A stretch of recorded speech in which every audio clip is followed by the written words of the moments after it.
Setting up a router can seem like a bit of a mystery, but it's actually pretty simple. We're demonstrating on a trim router, but the steps are the same for most router types.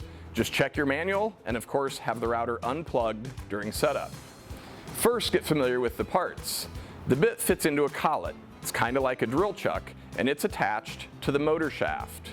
Before you install the bit, make sure there's no debris in the collet or the shaft. Then you can install the bit. Just insert the bit shank all the way into the collet and then pull it back out about 1/8 to 1/4 inch so that it's not bottomed out. Then you can tighten the bit. This router has a spindle lock to keep the shaft from turning. Some routers will use 2 wrenches instead. With the bit installed, you can put the router body back into the base, set your cutting depth, and you'll be ready to route.